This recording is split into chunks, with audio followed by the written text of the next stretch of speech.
Avon Resources Limited is a gold exploration company with significant projects in British Columbia, Saskatchewan, and the Yukon. Trading on the TSX Venture Exchange, symbol ABN, and the pink symbol ABN-AF. Surrounded by world-class gold deposits and mines, Avon's 23,000 hectares Forest Kerr Gold Project is located in the heart of the Golden Triangle in northwestern BC. For more information, visit us at avonresources.com.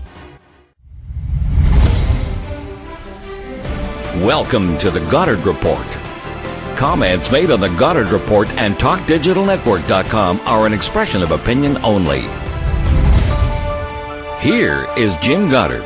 My guest is Ian Tootill. He's the co-founder of Sense BC online at sense.org. Ian, welcome to the Goddard Report. Thanks, Jim. Nice to be here. Why is the provincial government installing what some people are calling photo radar 2.0? Well, our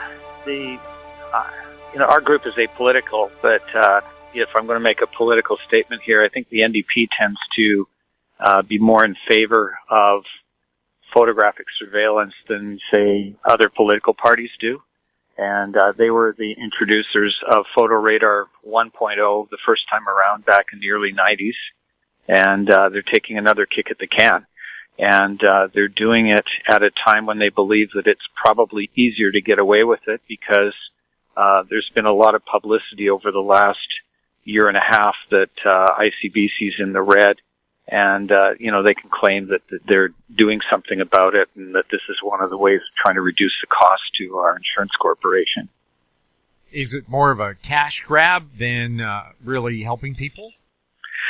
Well, these things can turn into that. But, I want to add one more thing to what I just said to you, and that's that there's always been a lot of pressure to use automated surveillance and photographic enforcement. There are a number of special interests in British Columbia that are looking for ways to, punish drivers and extract more money out of them. And, these people have been constantly pushing, and they see an opportunity with the NDP after the last election. So they've had some influence, I think, as well. And, one of the criticisms, of course, is that these things do turn into cash grabs. I'm not cynical enough to believe that a lot of the people that, in government start out believing that it's going to be a cash grab, and that's why they do it. They do it because they believe that they're doing something good, but they don't look into it deep enough to really understand what some of the shortfalls are. And some of those shortfalls do end up causing these things to become used as a cash grab. And you can see now that the municipalities are already trying to talk about how they're going to get their share of the money, and the UBCM as well. This is a conversation for them at their annual meetings, is how they're going to get their share of the money. So they do turn into cash grabs eventually, and there's many ways that this can happen.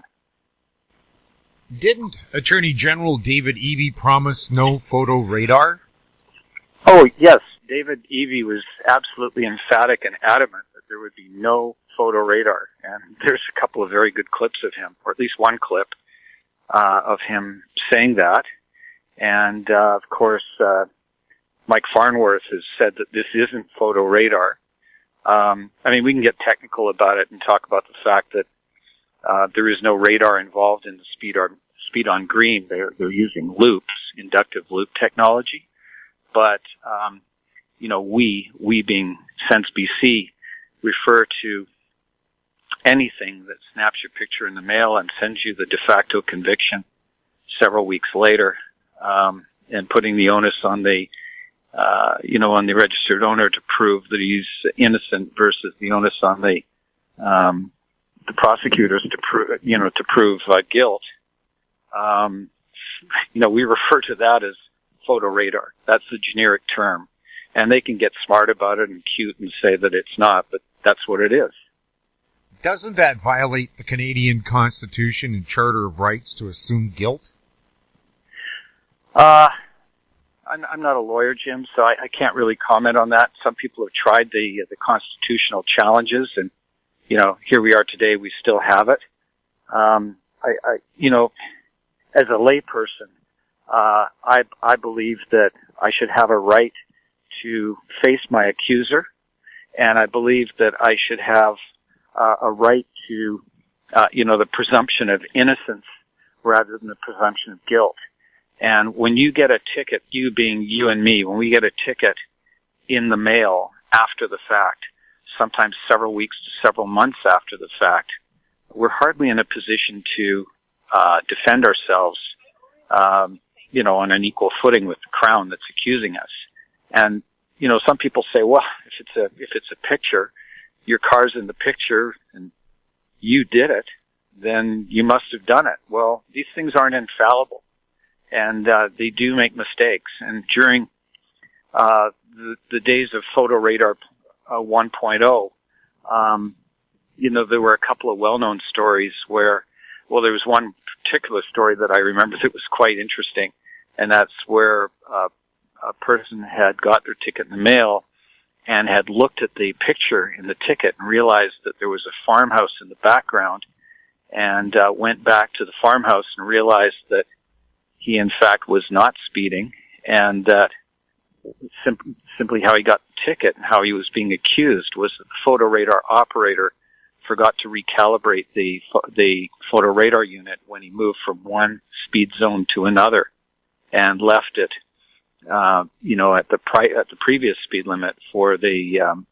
baseline for the tickets, and turned out he was snapping everybody at the wrong speeds. So, there are many ways these things can cheat people, and there are many ways that people can be found not guilty. But it's certainly, I don't know about you, but I can't remember what I did yesterday at this time, let alone 3-4 weeks from now. So it's just not fair. There's the other element to this, which is how the authorities or the municipalities of the states, screw around with these things. There are well-known cases in the U.S. where the photo radar manufacturers, the red light camera manufacturers, have been involved in fraud and bribery. You just have to do a Google search and you'll see that.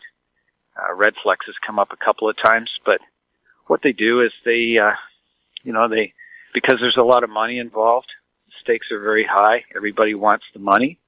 Obviously bribery happens sometimes, but then just the ways of getting the motorists are, quite tricky. Like, in jurisdictions where, these things have to produce revenue, and they have to keep producing revenue for them to keep working. So there's an incentive to make sure people continue to break the law. So if not enough people are running a red light, then what are you going to do? Well, you're going to crank down you can crank down the tolerance a little bit on the red light cameras, or you can change the timing on the lights. In other words, you might have had a 4-second yellow, but now you've got a 3, just so that you keep the tickets coming in. Yeah, I take a look at the intersection of Kingsway and 12th in Vancouver. There's no way you can get across all 6 lanes of Kingsway between the time the light turns amber and it goes red. You just can't make it. Interesting. I do go through that intersection sometimes, and I haven't noticed it, but I'll certainly pay attention next time I go through. But yeah, the amber is way too short. Well, the other thing is, just while I'm thinking about it, this is creating a very negative experience for drivers.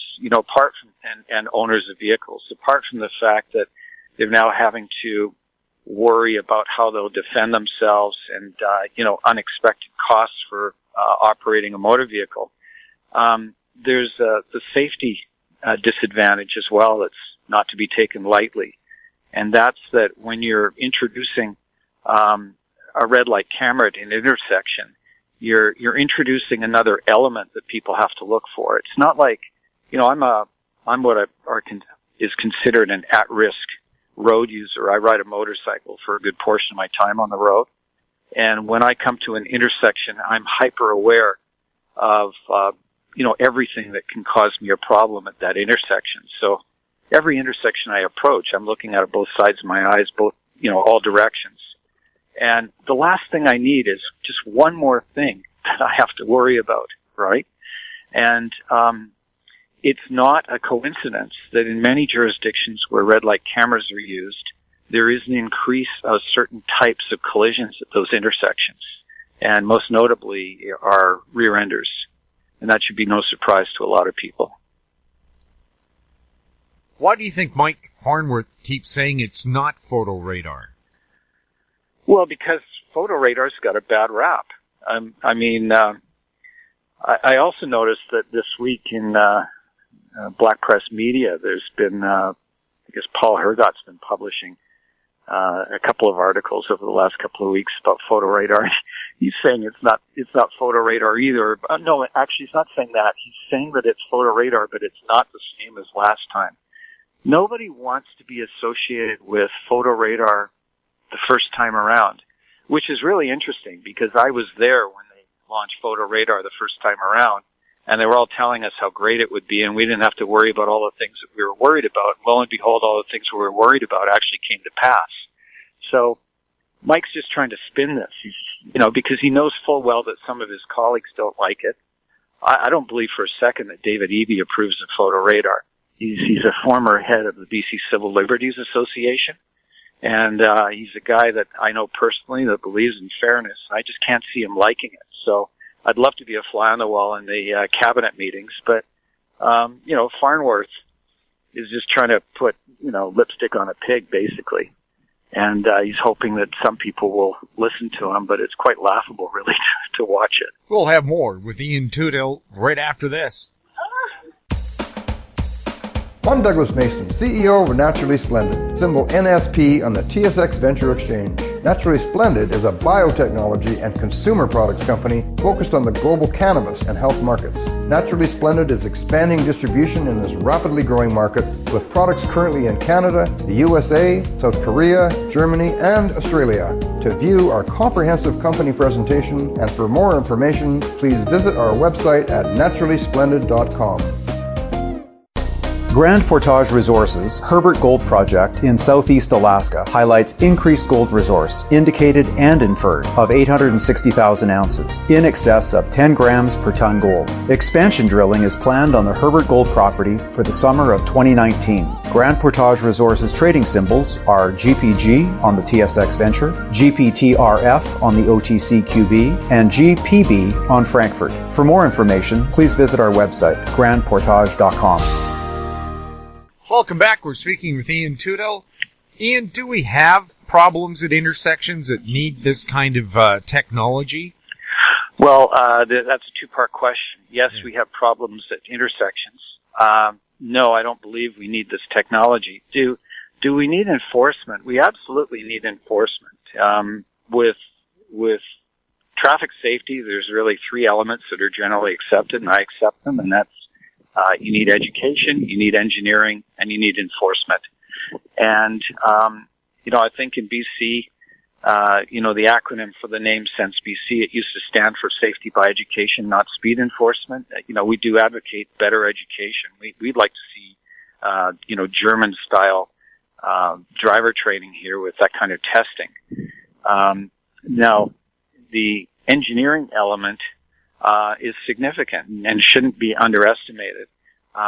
There are some intersections in BC that used to have problems that no longer have the problems that they had because ICBC spent a whole bunch of money on re-engineering the intersections. Some of those on Knight Street come to mind where they managed to bring the collision counts way down just by spending a bit of money in re-engineering.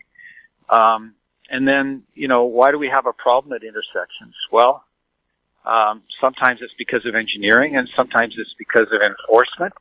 And there's nothing wrong with having, a few police officers at intersections pulling people over when they run a red light. And, we've probably spent in British Columbia much too much time on the low-hanging fruit, nabbing people lately at intersections when they're on their cell phones or, telling everybody that speed's killing us and sending everybody out to well-known speed traps to go and pull people over. I do think intersections are something we should be focusing on, but I don't think we should be using photo radar or red light cameras. Is speed a problem? Well, speed is often often, sometimes an element in crashes, but the blaming of speed as the primary cause of collisions in BC is just wrong. Quite often you see ICBC put out these memes and, tweeting information, putting out news releases, and it's factually wrong, and it's repeated without any kind of criticism at all by certain people in the media. Speeding over the limit in British Columbia on our highways as a primary cause of collisions is around 4 or 5%, and speeding as a contributing factor when you count in all the types of speed that can occur, including inappropriate speed, which is often speed under a posted limit, say on black ice and so on. That comes in usually at around a third. So a third of all crashes in British Columbia have speeding as some sort of element of the crash, but strictly speeding over the limit is an exaggerated cause of collisions on roads in BC. Now, do we want people going through intersections too fast? The answer is absolutely not. Do red light cams and speed on green cameras work? Well, technically they work, but the question is, do they produce the desired outcome? And that answer, and what I mean by that is, are they actually producing a safety benefit? And there are places in the U.S. that are kicking them out because they say that they don't. There are places in Canada where you can look at statistics over a period of time and draw your own conclusions. Edmonton is one. But in my opinion, they don't produce the safety benefits. At best, the safety benefits are debatable, and at worst, they don't exist. And so, even if they did exist, I would still argue it's the wrong kind of enforcement to be using for all the reasons we just talked about. So what are your primary objections to speed cameras? Well, the primary objection, apart from, the invasion of privacy, which, these days with invasion of privacy being pretty much ubiquitous, the primary objections are that the cameras are snapping pictures of the vehicles, sending the tickets to the registered owners in the form of really de facto convictions much after the fact. So that's one. The other issue is that they're not, I just completely lost my train of thought, Jim. It happens to me too much these days. They're not infallible? They're not infallible. That's the second one. And the immediate apprehension is a big one.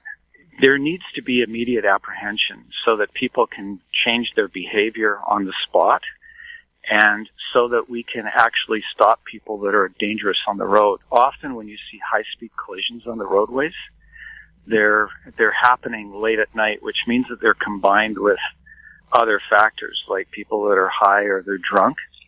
And, photo radar, there's no apprehension involved. The other thing is that, the way that our enforcement and our demerit point system works in British Columbia, the idea is that you can track the behavior of bad drivers and issue demerit points along with fines. And then if you get several of these tickets and too many demerit points, then you pull that driver off the road. The superintendent can review the record and then just pull the driver off the road. In the case of photo radar and photo radar 2.0, that just doesn't happen because the citation is sent to the owner after the fact, and there is no apprehension and there are no points assigned. That's the big one. We'll have more with Ian Tootill right after this. Hi, I'm Douglas Mason, President and CEO of Magnum Gold Corp, MGI and the TSX Venture Exchange.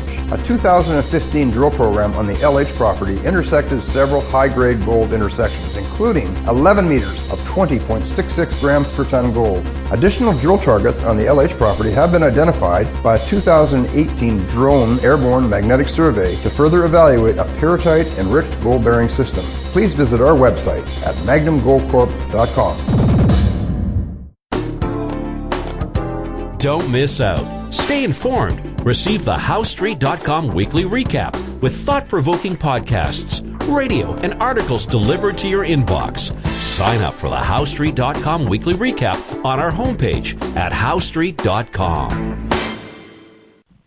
Welcome back. We're speaking with Ian Tootill. Ian, didn't voters reject photo radar back in 2001? Yeah, so, it wasn't political to begin with. I like to think that we at Sense BC had quite a bit of impact with this becoming a political issue, and we lobbied all the parties quite hard, but it was really, I guess, it's really the Reform Party, I think, at the time that it was headed by Jack Weisgerber, Martin Brown, and Minister Neufeld. I can't remember his first name, but they had watched what happened in Ontario, and the Mike Harris government had won an election in part on the promise to pull the plug on photo radar in Ontario, which was really unpopular. And the unpopularity of photo radar in BC obviously increased after it was implemented. Everybody thought it was a good idea until it was implemented, but I guess when the Reform joined the Gordon Campbell Liberals, they agreed that it was probably politically to their advantage to pull the plug on this and promised to pull the plug. Unfortunately, they didn't take on red light cameras at the same time. They just went after photo radar. And they ran an election on the promise to unplug it, and they did. And they recognized that voters hated it. Now, people have short memories, and this is now 20 years later, and, this is like Groundhog Day. They're going out saying they're only going to get the worst of the worst, and they need it at intersections. They'll say intersections first, and it'll be in school zones. There's already a group in Victoria that's trying to get the point-to-point cameras put on the Malahat in a, quote, trial project. So, this is the thin edge of the wedge, and it'll become more acceptable, I think, in the near future until, again, everybody realizes that it's not there to target the other driver. See, the success of these programs always depends on people believing it's never them that are going to get caught. It's always somebody else. How and why do you oppose what many believe is a safety initiative? Well, again, I don't believe that this is underneath it all a safety initiative. I believe that the people that push these things, the people that invent them and market them, they use safety as their reason, and people that are somewhat gullible and don't really fully understand it, buy that it's safety. There are some people that really are for safety. There's a lot of groups that support it, and they do so because they believe it's the right thing to do. And there are also groups that are real staunch advocates for pedestrians and cyclists that are, in my view, just out to do anything they can to inconvenience drivers because they don't want cars on the road. They think everybody should be taking transit or riding a bicycle, and they're just happy to see drivers inconvenienced in any way that they can, and they support it. So I don't support it because I just don't think it's there for safety. I think it's there for money, and I don't believe it's an effective tool that will properly apprehend drivers and reshape behavior when it needs to be reshaped, which is right away. What other things do you think the provincial government is planning which might be controversial for motorists? Well, point-to-point cameras are definitely on the horizon. These are the cameras or the scanners that scan you on one section of highway, and then several kilometers down the road scan you again, and then there's a computation of the time and distance involved. and then the ticket is sent in the mail. And there's a group out of Victoria, the Traffic Safety Committee in Victoria is pushing hard to have point-to-point cameras put on the roads in BC. They want to see them put on the Malahat to start with. That's the big one. And that will be somehow combined with mobility pricing, which will require scanners everywhere, especially in the urban areas. And then once the scanners are used for mobility pricing, it'll be easy to use them as well for billing people for the speed that they're going. That's the way this is going. So there needs to be a philosophical debate, conversation among everybody about what kind of society that we want to live in, and what's fair. And otherwise we're going to have people pitted against each other. People are going to get really angry about this stuff when they find out how it actually works. How do you fight it? Well, right now the way you fight it is politically. We're fighting it by making everybody aware of it. Sense BC is just a few individuals that do this part-time, and, we fund it ourselves. We're putting out a video, hopefully in June, that will expose, actually the subject of the video is lying with statistics. So we're going to expose some of the untruths about the stories that are told about traffic safety. But mainly people just have to keep themselves aware of what's going on and let their elected people know that, their thoughts on this kind of stuff, and to vote against people that promote this kind of traffic enforcement, and put in the people that vow to have some sort of ethical speed limits and traffic enforcement. What suggestions do you have instead of this new version of photo radar? Well, I got lots of suggestions, but they don't involve a lot more enforcement. No surprise there. I think that we should be educating people properly in how to drive. I think that we should be testing them properly, and the people that don't display, proper knowledge and skills on the road aren't given a license right away. I think that we should have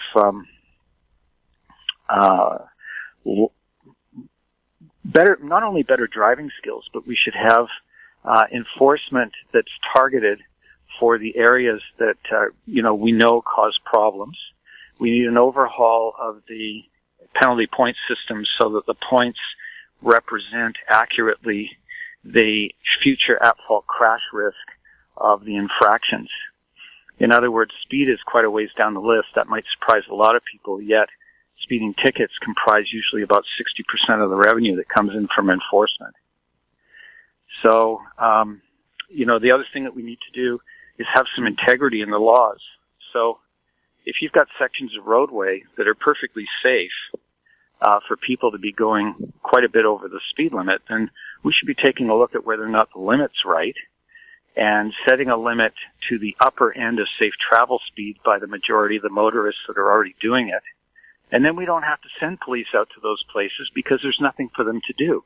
Or the people that are actually causing the problems become more visible, and there's less of them so the police can focus on going after them. But it should be in-person enforcement. How can people find out more about Sense BC? Oh, thank you for asking. They can go to our website. It's www.sensebc.org. Ian, thank you so much for being on the Goddard Report. Thanks, Jim. Nice to talk to you after all this time and see that you're alive and kicking and working hard. Well, I'm kicking anyway. Yeah, thank you. Thanks, Ian. My guest has been Ian Tootill. He's the co-founder of Sense BC, again online at sense.org. If you have any questions for Ian or any of our other guests, you can send them to info@howstreet.com. I'm Jim Goddard. Thanks for listening. Comments made on the Goddard Report and TalkDigitalNetwork.com are an expression of opinion only. The Goddard Report is available online and mobile at TalkDigitalNetwork.com. The Goddard Report is a production of How Street Media Incorporated.